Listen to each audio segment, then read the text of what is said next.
Hi all. எல்லாருக்கும் happy independence day.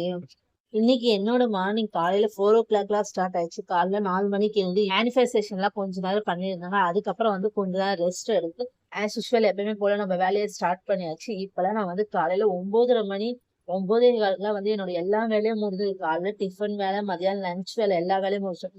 இது எல்லாம் முடிச்சு எங்கதான் போறேன்னு கேக்குறீங்களா? நான் புதுசா ஒர்க்குக்கு ஜாயின் பண்ணியிருக்கேன். ஆனா இந்த வேலை எத்தனை நாள் கண்டினியூ பண்ணுவேன்னு தெரியாது.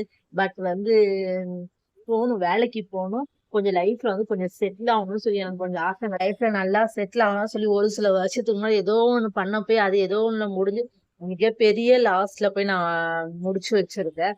அதுல இருந்து எப்படி ஓவர் கம் பண்றதுன்னே தெரியல. பட் இருந்தாலும் எனக்கு ஒரு நம்பிக்கை. எப்படியாவது நம்ம லைஃப்ல செட்டில் ஆயிடணும். வாழ்க்கையில ஜெயிச்சிடணுங்க. கண்டிப்பா ஜெயிப்போங்க. நம்மளோட மனசை மட்டும் நம்ம தளர விட்டுறவே கூடாது. ஜெயிக்கணும், ஜெயிக்கணும், எல்லாரும் ஜெயிக்கணும், எல்லாரும் ஹாப்பியா இருக்கணும். அப்புறம் காலைல பிரேக்ஃபாஸ்ட் காலையில தோசை ஊத்திட்டு அதுக்கப்புறம் முருங்கைக்காய் போட்டு சாம்பார் வச்சிருந்தேன். மதியானத்துக்குமே அதே சாம்பார் பிளஸ் கேரட் பீன்ஸ் பொரிச்சிருந்தேன். இன்னைக்கு நம்ம வீட்டு லஞ்சோ இதுதான். காலையில டிஃபனுக்கு தோசையும் பிளஸ் சாம்பாரோட முடிச்சிட்டோம். அதுக்கப்புறம் ஆஸ் யூசுவல் இன்னைக்கு எப்பவுமே போல வெள்ளிக்கிழமை சொல்லி நம்மளோட வீட்டுல பூஜை எல்லாம் பண்ணலாம். அதெல்லாம் பண்ணிட்டு வீடு ஃபுல்லா நல்லா மணக்க மணக்க சாம்பிரான் எல்லாம் போட்டுட்டு ஊதுபத்தி எல்லாம் காட்டி நல்லபடியா சாமி கும்பிட்டு முடிச்சுட்டு ஹாப்பியா வேலைக்கு கிளம்பியாச்சுங்க.